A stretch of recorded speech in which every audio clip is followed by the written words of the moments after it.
আমি লাবণী। জানো তো, দিদিদের বাড়ি যাওয়ার প্ল্যানিংটা সবসময় আমার হুট করেই হয়, যেই কারণে ওদের বাড়ি গেলে তেমন কোনো ভিডিওই করা হয় না।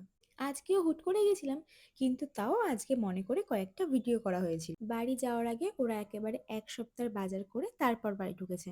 পরের দিন থেকে আবার দুজনেরই কাজ শুরু হয়ে যাবে, যেই কারণে আজকে ওদের বাড়িতে অনেক কাজ ছিল। তাই আমি বললাম, দে আজকে রান্নাটা আমিই করি। অন্য কোনো রান্না আমি তেমন করতে না পারলেও চিকেনটা মোটামুটি পারি। কিন্তু আমি রান্না করতে গেলেই তেলগুলো শুধু ছিটকে ছিটকে আমার মুখেই আসে।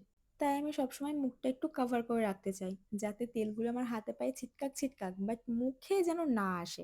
বাইরে থেকে দিদি তো এগুলো শুনে বলছিল, বাদ দে, তোকে আর করতে হবে না, আমি করে নিচ্ছি। বাট যেহেতু ও সব গুছিয়ে দিয়েছিল, সেই কারণে রান্না করতে অতটা প্রবলেমও আমার হচ্ছিল না। শুধু প্রথমে ওই আলু ফালুগুলো ভাজার সময় একটু তেলের প্রবলেম হয়, পরে আর কোনো প্রবলেম হয় না। এদিকে আমার করতে করতে বাইরে দেখছিলাম দিদি তখনও মাছ ধুচ্ছিল, যেহেতু অনেক দিনের জন্য একেবারে নিয়ে এসছে, এই জন্য একটু টাইম লাগছিল। এইদিকে আমার চিকেন থেকে জল ছেড়ে দিয়েছে, কিছুক্ষণের মধ্যে মোটামুটি হয়েও যাবে।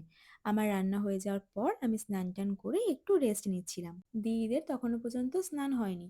দাদি স্নান করে আসার পর আমরা বসে পড়েছিলাম খেতে। আর মজার ব্যাপার, আজকে আমাদের প্ল্যানিং ছিল বিরিয়ানি করার। বিরিয়ানি হবে বলেই মেইনলি আজকে আমি এখানে এসেছিলাম। বাট চিকেন আর ভাতটা হওয়ার পর আমাদের মনে হলো এখন আবার বিরিয়ানি করতে গেলে অনেক টাইম লাগবে, তার থেকে বরং ভাত আর চিকেন দিয়েই মাখিয়ে খেয়ে নেব।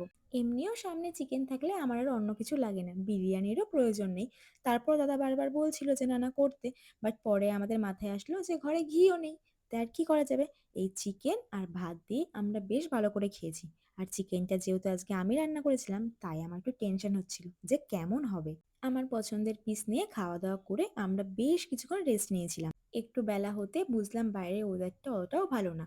তাই আমরা রেডি হয়ে এখন বেরিয়ে পড়ছি। দিদিরা দুদিন আমাদের বাড়িতেই ছিল। আজকে সকাল সকালই ওরা বাড়ি চলে আসতো, যে বাড়িতে অনেক কাজ। বাট আসার সময় সাথে করে আবার আমাকে নিয়ে আসতে হয়েছে, যেই কারণে আবার এখন ওরা আমাকে দিয়ে আসতে যাচ্ছে। ওদের এক্সট্রা আবার একটু খাটনি হলো। তো যাই হোক, আজকের মতো এটুকুই। সবাইকে টাটা।